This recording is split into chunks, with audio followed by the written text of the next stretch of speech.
At dawn shall the king of Israel utterly be cut off. When Israel was a child, and I loved him, and called my son out of Egypt. Recently, this verse has been frequently cited by anti-missionary rabbis to suggest that Matthew misrepresented it when he referenced it in chapter 2, verse 15, saying, "Out of Egypt I called my son."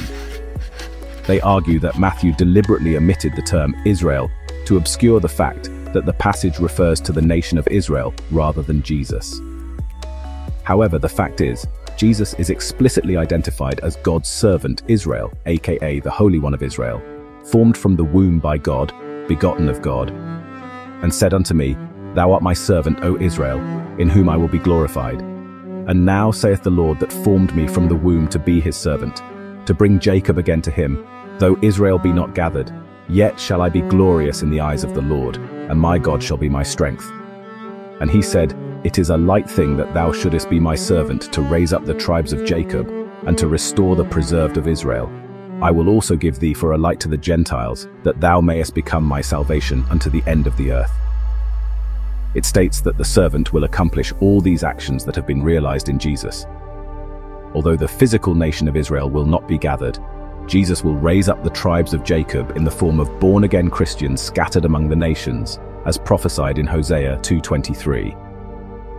And I will sow her unto me in the earth, and I will have mercy upon her that had not obtained mercy. And I will say to them which were not my people, Thou art my people, and they shall say, Thou art my God. The children of Israel are now like the sand of the sea, which cannot be measured nor numbered, fulfilling the prophecy that in the place where it was declared, Ye are not my people, it will instead be proclaimed, Ye are the sons of the living God.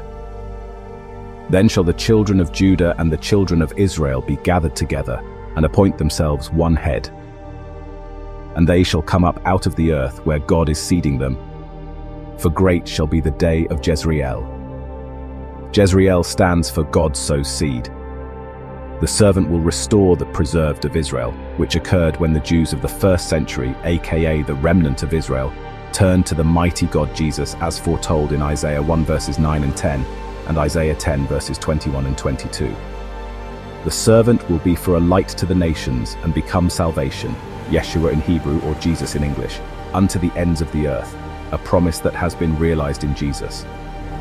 Verse 7 says, Thus saith the Lord, the Redeemer of Israel and his Holy One, to him whom man despiseth, to him whom the nation abhorreth, to a servant of rulers, kings shall see and arise, princes also shall worship, because of the Lord that is faithful, and the Holy One of Israel, and he shall choose thee.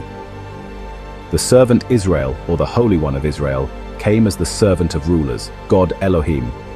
He is rejected by people and loathed by the nation, the Jews, but is worshipped by the angels, the princes. This has all been realized in Jesus.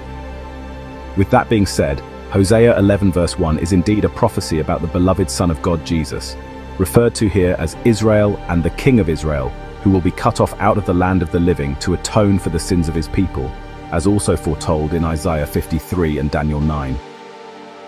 Question is why the anti-missionary rabbis are rejecting this truth. Isaiah provides the explanation, Wherefore hear the word of the Lord, ye scornful men, that rule this people which is in Jerusalem. Because ye have said, We have made a covenant with death, and with hell are we at agreement. When the overflowing scourge shall pass through, it shall not come unto us. For we have made lies our refuge, and under falsehood have we hid ourselves.